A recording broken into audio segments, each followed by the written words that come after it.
Rajkumar joins us here on the Jimmy Sengenberger Show. Welcome back, Roshini. Good to talk with you, my friend.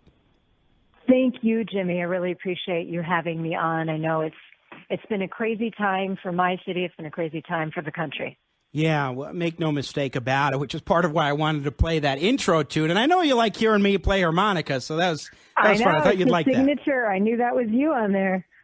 So let me ask you, you are in Minneapolis. You've been hosting late night radio the last couple of nights, doing coverage. Yeah, I've been covering for some colleagues, and we also, because of this story, we have some syndicated time in the wee hours that they pulled on Thursday night into Friday, and you were kind enough to join me because they wanted to keep the coverage going. So. Yeah, no, absolutely, and that's the smart thing to do. So please give us your overall view from the ground in Minneapolis. This went from what seems to be murder.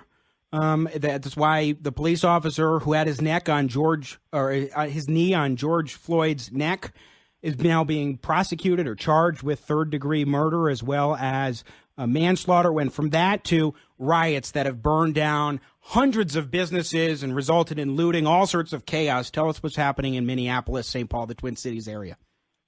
Yeah, exactly. And unfortunately, as you know, it's spread around the country, including to Denver. So here we are on, Saturday after the event Monday night. And what I'm finding as both just a human being and a talk show host is that people are having a hard time separating that you can absolutely grieve the death of George Floyd and believe it was wrong, shouldn't have happened.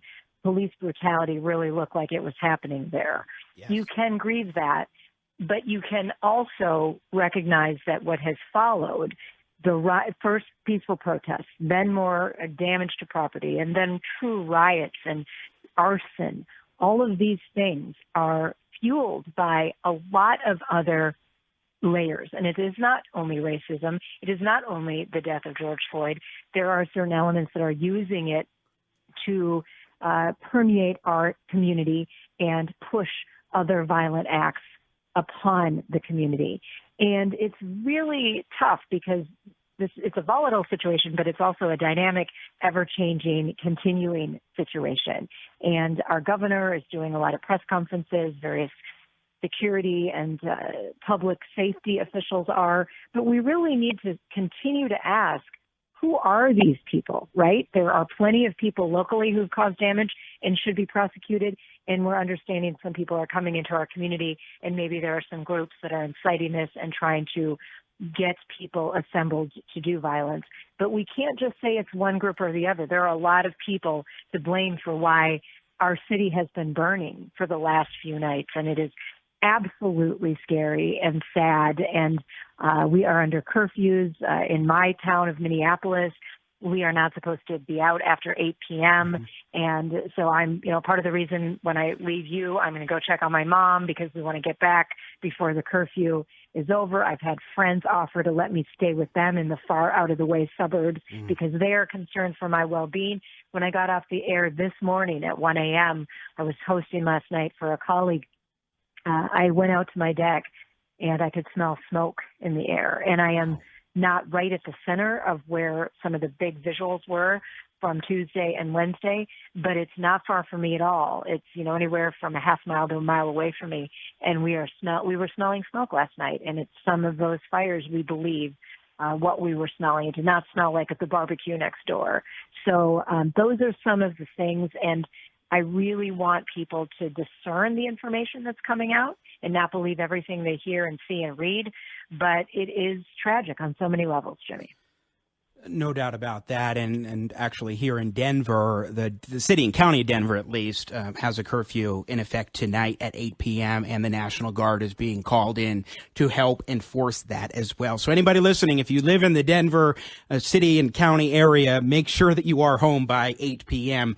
tonight. But Roshini Rajkumar, to your point about the different elements in play, we're going to spend a lot of time talking with military and police experts and intel experts later on in the show about what's going on and what might really be happening. I do think that there are a lot of different players here we've got some of the genuine protesters who are deeply hurt by what happened to George Floyd, and rightly and understandably so, and they want to make their voices heard.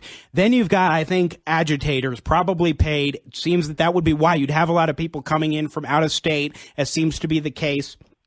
Going in and stirring up trouble, but also whipping people into a frenzy who would otherwise maybe just genuinely protest, but decide, hey, no, I'm going to participate in this kind of activity and make things go absolutely chaotic in these communities. And that is a recipe for this kind of violence and everything that's happening, I think. Yeah, I mean, I've got to believe that most Americans want to be secure in their homes. Business owners don't want to have to worry about they lock up for the night and go home and they come back to bashed in windows. I would believe that 99% of us, that's who we are. And it's unfortunate that this has happened also within the other big crisis, the pandemic that's happening. And a lot of these businesses were unattended. The stay-at-home orders were lifted, but not all businesses have gotten back to their work. So you have more empty places and spaces. And that is my theory as to why Tuesday night got as out of hand as it did, because there were not people to stop it or to not let those crowds just get into these empty buildings. So we are also seeing there's a press conference happening right now with our governor and some Minnesota National Guard. And I noticed that they have announced they do have the capability of airborne surveillance. I know you're going to be talking with some security folks, but my sense is they want that because, A, it helps, if you know that you're being surveilled from the air, maybe you're not going to do certain things that you might otherwise do. And B, hopefully they can identify with that surveillance if they do get it up in the air tonight. Yeah. Just where are the pockets and what's happening, because I'm not going to say everyone in Minnesota is innocent. There is a narrative going that all of these people who are doing this damage to us are coming from out of state. There may be some of those people for sure, but there are plenty of people locally who are looting and stealing, and all of them need to be prosecuted, and we can't look the other way. Roshini Rajkumar, our guest, joining us live from Minneapolis, Minnesota. And Roshini, one thing that I was noticing, I was watching national news coverage, particularly Fox News, which actually had their reporters right in the thick of it. And right on camera, I was watching unattended liquor stores being completely robbed, T-Mobile, various electronic stores in different places with no police presence, no National Guard presence whatsoever, as though they had just said, we're not going to worry about it, just let this thing happen. And that seems to be, at least from what I understand, part of the thinking was let's maybe let them get this out of their system or something. Maybe it was just too dangerous for police to be down there, even though then think of all the damage. You had a post office burned to the ground. We had a Wells Fargo bank, I believe. Tell us about your sense for that and some of the areas that were unattended last night. Yeah, that's a really great observation. That is what people were asking about here, in fact, for the 4 hours I was on the air last night into the wee hours. And as much as it was announced Friday morning that there would be all these National Guard people on the ground, and they were holding things steady, and we wouldn't have a repeat of Thursday night. There wouldn't be more fires. There were so many fires, and they spread. And my sense of this is that law enforcement is also under attack right now because of, unfortunately, the bad deed of one main law enforcement officer and perhaps 3 others. But that's the thing. Law enforcement now has to also protect themselves. So you're seeing different police departments boarding up, barricading their space, but they're not out protecting their citizens, which is so contrary to what we think of the oath that the law enforcement officer takes. And that is the sad part of this. I do not want to get lost in the shuffle that 99% of law enforcement are good people. They aren't the bad eggs and the bad actors, and they are out there to protect us every day. So if they're under attack, then we're really hurting, Jimmy, because that's who we count on to protect us from the negative elements. Just a few minutes left with our guest, Roshini Rajkumar in Minneapolis, Minnesota. I want to play a snippet. This was Thursday night, shortly before I joined you on WCCO radio there, where you were hosting Thursday evening overnight. This is your mayor, Jacob Fry, a snippet from that evening. To both officers and public. To both officers and public. and the danger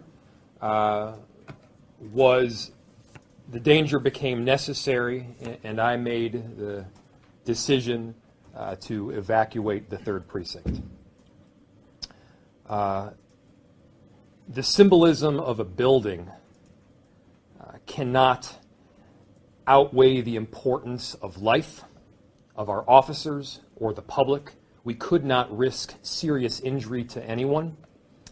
And we will continue to patrol the 3rd Precinct entirely. We will continue to do our jobs in that area. Man, what's the plan here? What are we doing? With regard to?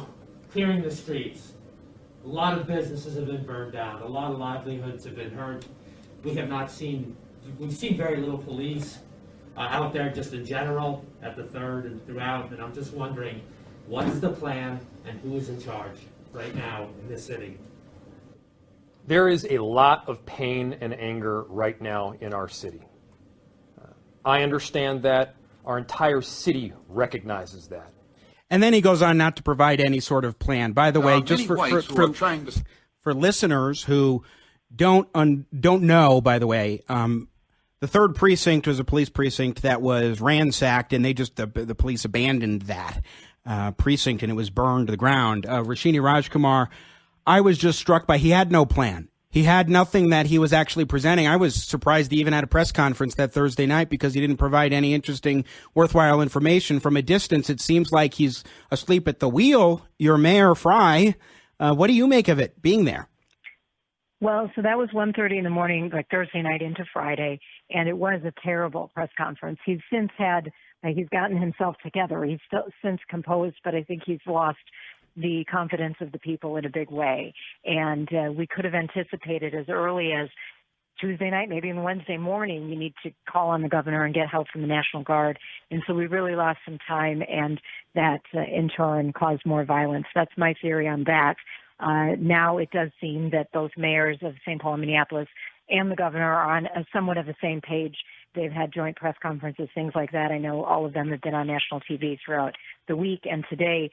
I don't know that that has helped get anyone back on the side of Mayor Jacob Fry. And, he's a nice guy. I've interviewed him many times on my show. But this really, it just showed the inexperience. And what I hope now is we can just move forward and get answers. What my challenge is and what I talked about on the air, I was on from 12 to 3 Central Time on my station today. And I said, we can't just keep having long press conferences.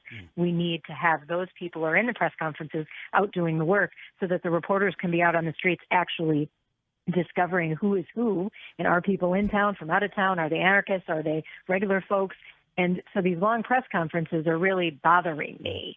And the narrative that's going out is that all these people are coming in to harm us, and they're not really giving us a solution, and they're not I really fear that they are inciting fear and the lockdowns and things like that, of the curfews and all of that. So that's right now what I'll go on the air with tomorrow in the afternoon, talking about, try to discern, try to help people understand that they can't just believe everything that our leaders are saying. We really need to get some facts. Well, Roshini Rajkumar, our thoughts and prayers are with you and everybody in Minneapolis, St. Paul, the hardest hit by these riots, although they have spread across the country in ways that are just terrific.